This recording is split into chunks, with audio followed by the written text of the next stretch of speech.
Ultimate MTB upgrade.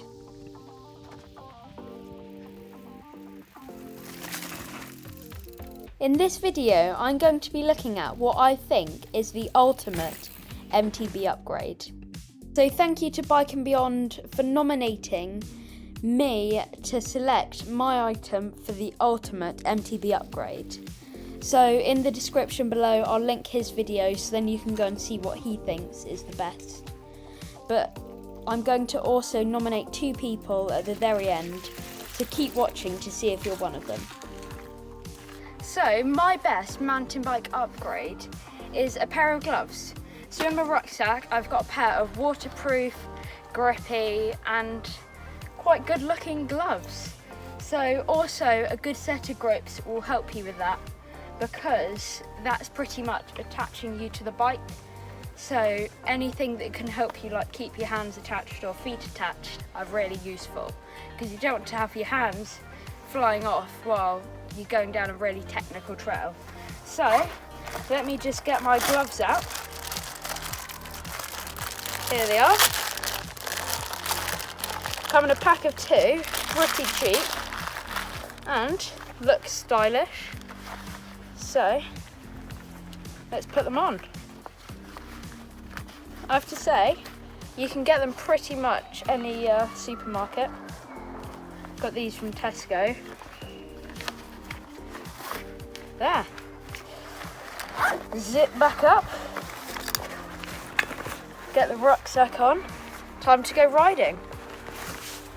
So now that I'm all ready, going to go down one of the new trails over there, which will hopefully be quite cool. Let's have a look. Okay, so I've got the gloves. Although going uphill was a little bit warm, especially in the summer, let's have a go, see how they are down the trail.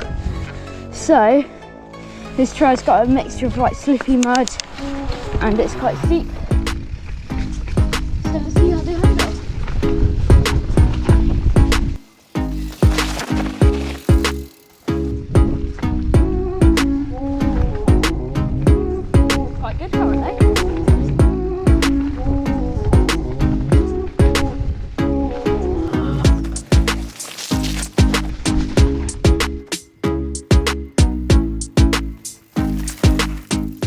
So surprisingly, they actually feel pretty grippy compared to, well, my normal gloves are about the same as this, so might get myself a pair for 99p. Maybe not sure so much about the pink, but like a yellow or blue pair might be nice. 99p, once you're done, bin them. I mean, they haven't got like the air vents, so when your hands get a bit sweaty, they do get a bit warm in the summer. So now I'm back wearing my normal gloves, so these are the Fox Defend D30. So they have like the D30, like the knee pads have on them, and they're really comfortable to wear, good airing, and they're really grippy to like ride with. Now it's time for the nominations. So I'm going to nominate MTB Madness and James Roberts MTB. So hopefully you'll have fun thinking of your favourite mountain bike upgrade that you can do. Looking forward to your video, I'll keep an eye out for them. Make sure to like and subscribe, and I'll see you in my next video.